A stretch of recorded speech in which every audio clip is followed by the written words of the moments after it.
Hi team, welcome to Cloud Pandit. In this Azure Data Factory Master Program video series. So in this particular session, we will see introduction to the blob storage. Before we go and do the hands-on with the Azure Data Factory, so we need to store data in one of the storage accounts. So I am going to maintain all my data in the blob storage in the initial few labs. So that's why first I am introducing the Azure Blob Storage. In order to understand the Azure Data Factory labs. Okay, let's understand what is blob storage. Okay, so introduction, if you see what is blob storage, Azure Blob Storage is a cloud-based object storage solution offered by the Microsoft Azure. So this is a storage account in the cloud. We can able to access this particular storage account through the internet, and we can store objects in the blob storage. What is objects? So it is basically used to store and manage unstructured data such as documents, image, video, backup, and all these things. The objects mean such as audio files, video files, image files, documents, all these are called objects. So the Azure Blob Storage is mainly used to store and manage the unstructured data, that is documents, images, video, backups files. Backup means you have any virtual hard disk, right? So any backup that you have taken, virtual hard disk, all those things, you can able to store it in the blob storage. Okay, so Azure Blob Storage is a cloud-based storage which is used primarily for storing the unstructured data such as documents, image, video, backups, and more. Okay, I'll tell you exact use cases also in some time. Scalability and availability. So what is meant by scalability? Built-in scalability to handle large amount of data. So if you have a very huge amount of data, you don't worry, it can able to take unlimited data, but there is a limit in terms of the file size. So each file you can have up to maximum 5 terabytes, but you can store unlimited data in the blob storage. So it can able to scale, meaning the storage will be flexibly, it can able to scale up automatically as you keep adding the data. The storage space will be keep increasing in the backend in the data centers. So that's why it is built-in scalability to handle large amount of data. You can able to store any amount of data, but the file size must be a 5 terabytes. Okay, it should not be beyond 5 terabytes. Availability. What is availability? Data is automatically replicated to ensure high availability and durability, meaning data will be automatically copied into the other servers, meaning within the servers it will be copied multiple copies, like the same file. If you copy in the server, local redundancy will be there. That is nothing but within the server 3 copies will be stored. Zone redundancy means in 2 different servers the copies will be stored. And geo redundancy means in India 1 copy, and in US or UK another geographical location 1 more copy they will maintain for the availability in case of the disasters or something. Still you can able to access the data from the other data centers wherever a data is replicated or already maintaining the backup of data. Okay, that's why. So data is automatically copied into the other regions, so you have a flexibility to choose. So where and all you want to copy, that I will discuss in some time here itself. Okay, CDN integration. This is a ultimate uh, basically performance thing which basically helps. Let's say you have a data in US, same data that is accessing from India, many users. If every user wants to go and fetch it from the US, it takes a lot of time. That's why what happens when the first user accesses the data from US, that data will be traveled across the distance and it will reach to the Indian user. Now, when the second user requested for the same data, what happens? Again, it has to go to the US and get the data. It takes time. So what the CDN, content delivery network, does, when once first time user accesses the data, that data will be cached in the India from US. When the first time user accesses that data, that will be cached in the India data center. Now second user trying to access same data, we no need to go to the US, we can directly access it from the India data center. That's so it basically reduce the within the low latency, meaning within a less time we can able to access the particular data. So who is going to take care of this particular CDN integration? for distributing content globally with low latency accesses. This is also the auto future, meaning automatically these things will be applicable. Okay, so this also will help us to access the data. The summary is blob storage is a object storage in the cloud which used for managing and storing the unstructured data such as document, image, video, and backups. Scalability, we can able to store unlimited data, but each file should be a less than or equal to 5 terabytes. Availability, data automatically copied into the other regions. Data is highly available for us at any time, even we have a disaster, say whatever happened, but we still have the data. CDN means if you're accessing data from too far away, so then what happens is instead of accessing the every user go and get the data from that much distance, that particular data which is accessible by each user, right, that will be catched in the nearest to that particular location. We can access it quickly. Okay, introduction, scalability and availability, CDN integration. Let's see the other features. Data tiering and lifecycle management. This is also wonderful feature of the blob storage. So it supports multiple storage tiers, right? Hot, cool, archival to optimize cost based on the data access patterns. Let's say if you are saying, hey, these files I want to access very frequently, you can choose the hard tier. If you want to access this particular data like not frequently but very rarely, then you can go for the cool. No, this is history data, maybe if required I will access, otherwise I won't access, means you can put it in the archive. Archive means compressed and stored, so that is very less cost. Cool means it is not frequently accessed, that particular storage also less cost. Art is something which is basically every frequently you are going to use. That's why in a storage that they are going to storage, so that if they store that particular data in that storage, you can able to access data quickly. So such type of storages they will maintain for you to access the data quickly. That's why hard tier storage is costly than cool. So cool storage is costly than archival. Archival is the cheapest one. So this particular three layers we have: hard, cool, archival. Now, what is lifecycle policies? It basically allows automatic data movement between tiers or deletion based on the specified rules. For example, you said hey, if any file that is there in the hard tier, I am not accessed for example 20 days, then move it into the cool because that I am not going to use frequently. So in the cool, if I have a file which is not accessed since 3 months, then you will move it into the archival. Hey, in the archival, I have 4 years of data. If it is more than 4 years of data, delete it. I don't require even archival folder also. It is more than 4 years. Like that, you can able to set the life cycle policies when any it will look at that particular hard tier. In hard tier, any file which is not accessed since last 20 days, automatically it will move it into the pool. From the pool, after 3 months, nobody is accessing that particular file, it will be moved into the archival. Like that, so life cycle automatically applied. That basically saves a lot of cost.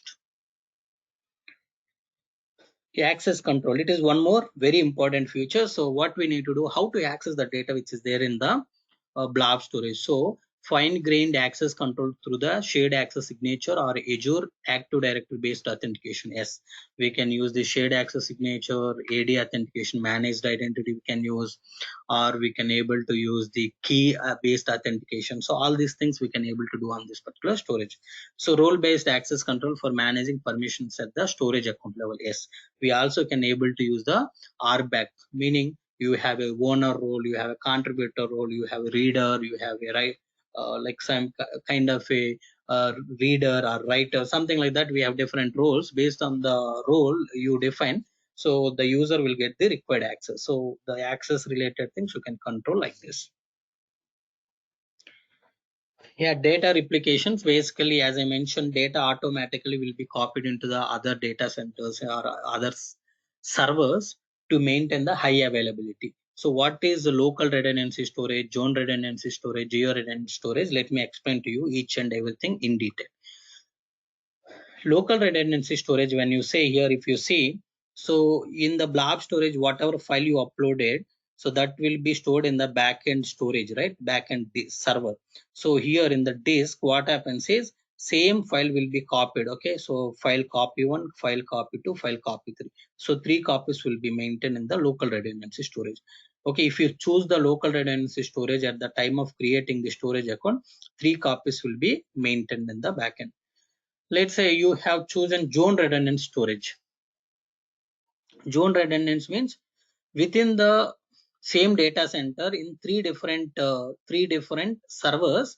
So in this server one copy, in this server one more copy, in this server one more copy will be maintained. This is a zone redundancy storage. So third one is a geo-redundant storage. Geo-redundant storage means this is in India, this is in US. So as soon as new file uploaded into India data center, here 3 copies will be there, but same data will be copied into US data center. In US data center, in the another disk or another server here, data will be copied. Okay, 3 more copies will be maintained in the another region, and this is the, maybe you can say India, here it will be another region, meaning another data center. You can think of kind of east US, something like that. Okay, so this is of the replications we can maintain, but these replication option we need to choose what type of replication we need at the time of creating the Azure Blob Storage. Next, Blob storage integrations and compatibility. So blob storage can be accessed using various programming languages and SDKs, meaning we can able to use Python, .NET, all these things to access the data which is there in the blob storage. And other ways we can also access the data which is there in the blob storage using the Azure Data Factory, Azure Databricks, Azure Functions, Logic Apps. All these services we can able to integrate with the Azure blob storage, and we can able to access the data. That's why the second point it says is integrates with Azure services such as Azure Function, Azure Logic App, Azure Data Factory, Azure Databricks, and so many things. It has a flexibility to integrate, and we can able to access data very easily into the Data Factory and Databricks. Blob types. There are 3 types of blob storages. I'll discuss in detail in separate video, because it is very important question for the interview, and in real time also you need to understand when to use what type of blob storage, right? So blob type supports the different types of blobs. First thing is blob. It is for storing the large data.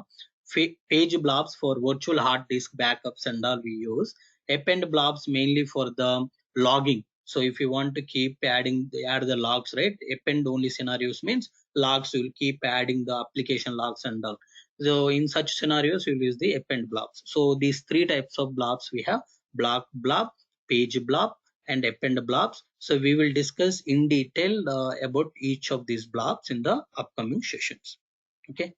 So that's all. So let's quickly see whatever we discussed from that, the summary questions. If you see, the first question which says, what is the primary purpose of Azure Blob Storage? Running virtual machine, storing structured data, storing and managing unstructured data, or hosting websites. You know, right? So the direct answer, I hope everybody aware, the right answer is storing and managing the unstructured data, because it is not running any virtual machine, or it is not for structured data. It is mainly for storing and managing the unstructured data, such as audio files, video files, documents, backup of the hard disk, etc. The right answer is C. Which of the following types of data can be stored in the Azure Blob Storage? Which of the following types of data can be stored in Blob Storage? Structured data only, images and videos only, unstructured data such as documents, image, video, backups, etc. Only text files. Remember, answer B is correct, but the problem is they are restricting, saying that image and videos only they are saying, not only image and videos, you can have audio, like backups, documents, all those things. That's why the B is ruled out, and the answer is C, unstructured data such as documents, image, videos, backups, etc. There are a lot of other unstructured data we can able to store. The right answer is C.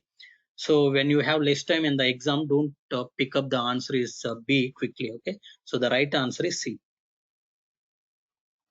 What is the key feature of Azure Blob Storage concerning scalability? Limited storage capacity, built-in scalability to handle large amount of data, manual replication of data, exclusive support for structured data.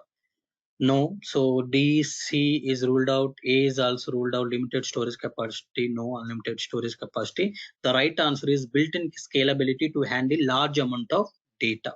Yes, it can able to scale automatically to store the large amount of data. How does Azure Blob Storage ensures high availability and durability? Data is stored on a single server. Data is automatically replicated, archived for long-term storage, only access within a specific time frame. Yes, as we discussed, local redundancy, zone redundancy, geo redundancy. the data is automatically replicated based on what you have selected at the time of blob storage creation. The right answer is B, how the data can be high available, because data is automatically replicated or copied into the other servers or other data centers. Which integration allows Azure Blob Storage to distribute content globally with low latency access? Azure AD integration, VPN integration, CDN integration, and FTP integration. Content delivery network, I told you, it basically first time when user access the data, it will bring it into the local area, it will catch it there. When second user access same data, it will bring from the cached place instead of going back to the original location of the source and bringing. Okay, this basically reduce the time, access time. What is the purpose of data tiering in Azure Blob Storage? To categorize data into only two tiers, hot and cold, to increase data access cost, to optimize cost based on data access patterns, to delete data automatically after a certain period. So to optimize the cost based on the data access patterns, that is a right answer, right? So to delete data automatically after a certain period, yes, that also you can able to do, but that we will do it with the help of the life cycle. Here it is not asking the life cycle, it is asking the data tiers. Data tiers we are using to optimize the cost based on the data access pattern. C. How can you control access to Azure Blob Storage resources? By sharing your Azure subscription credentials, using only Azure AD based authentication, fine-grained access control through shared access signature or AD based authentication, role based. As we discussed, fine-grained access control through the SAS shared access signature and the Azure AD based authentication. C is the right answer. Next, which replication options are offered by Azure Blob Storage? Single replication, geo redundancy, local redundancy, only zone redundancy, offered options for local redundancy, geo and zone. The right answer is the D. It offers LRS, GRS and ZRS. Okay. How does Azure Blob Storage integrate with Azure other Azure services? No integration with other Azure services, only integration with Azure virtual machines. Integrates with Azure services such as Azure Function, Logic Apps and Azure Data Factory. Requires custom integration code for every service? No, the answer is C. It has a built-in integration capability to integrate with the Azure Data Factory, Databricks, functions, Logic App, etc. What are the different types of blobs supported by Azure Blob Storage? Text blob, image blob, structured blob, large blob, small blob. Block blobs, page blobs, append blobs. The answer is D. These are the three types of blobs which are supported by the blob storage: block blob, page blob, and append blobs. Okay. Thank you all. So I request all of you to subscribe my YouTube channel and support me to do more videos. And I request you to share with your friends as well these videos. So finally, I would like to thank you once again for watching this particular video. If you have any questions, put your questions in the comment section. I'll answer all of your questions. Thank you all. Thank you.